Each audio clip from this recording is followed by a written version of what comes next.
I would say even it's a must to fail. You can't innovate without failing. You can't move forward without failing, because the failures are your next defenses. Your failures are your next weapons. However, to me, the best way to fail is what I told my kids all the time: fast failing forward. Fail, yes, do it fast, as early as you can, and iterate based on that.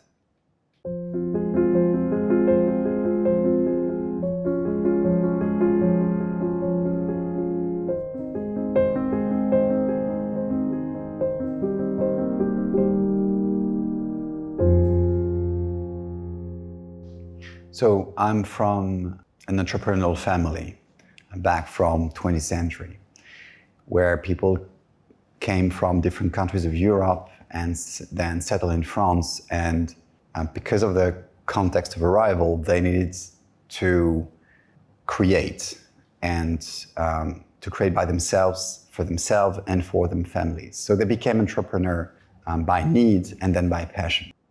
Remembering about my father, I saw a man starting from nothing. And what I saw as well, after some success when I was a young kid, was also some big fallout.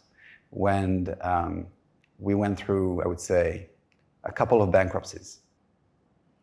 I remember my father coming back from some trips, failing after like long trips, it was in their case in India, and coming back and saying like, okay, how are I going to do that? And I remember that the next day he had a plan and he was ready to execute it. What I saw is a man who failed and stands back up immediately, building back, fighting for himself, for his family, and moving forward at all times. And that's the way I see life now. And as I'm telling to my kids, every time they fail, just fast failing forward. You fail, no worries. Learn from it, fast, and move forward. So coming from a corporate world, jumping into this entrepreneurial world in my context of a father and husband, that has been very challenging. It's a lot of pressure that you receive, that falls onto your shoulders. A lot of pressure. A lot of nights without sleep. A lot of long days, I would say. Not many holidays. And it's a roller coaster journey, I would say.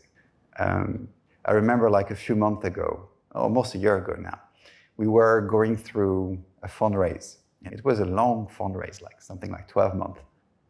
And at the very, very last minute, when the document was on the table of the investor, the decision at the very final minute was, sorry, but because of COVID, we can't sign the paper. So I breathe in, breathe out, went to see my wife, we talked about it, because I was seeing my kids playing around, and there was no way I would not make it happen, basically. And the next moment was like warrior mode, calling everybody, pivoting the whole company, and in 2 months we're back on track. Crying on myself or blaming whoever, the world or even myself, that was useless. I didn't have the time for that. Instead, opened my mind in many different ways. First, personally, through the LDP program, where I involved myself a lot to make the best out of it and truly destroy the different barriers that one can build step by step without even paying attention to it. At the end of the program, I felt like, honestly, sincerely, like a new person. I felt stronger. I felt that I had much more self-esteem. I felt that I had very strong friends with a strong bond, I mean. People I can reach out to.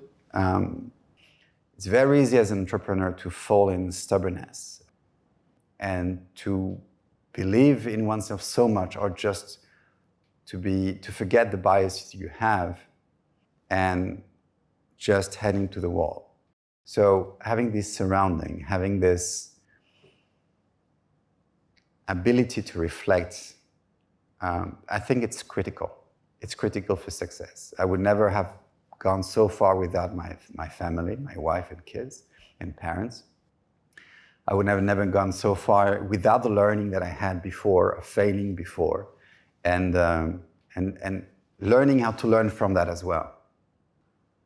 Because you have only one life, just go for it. No need to be afraid of problems. They will come to you anyway, so you will have to face them, otherwise you just can't, you will stay where you are.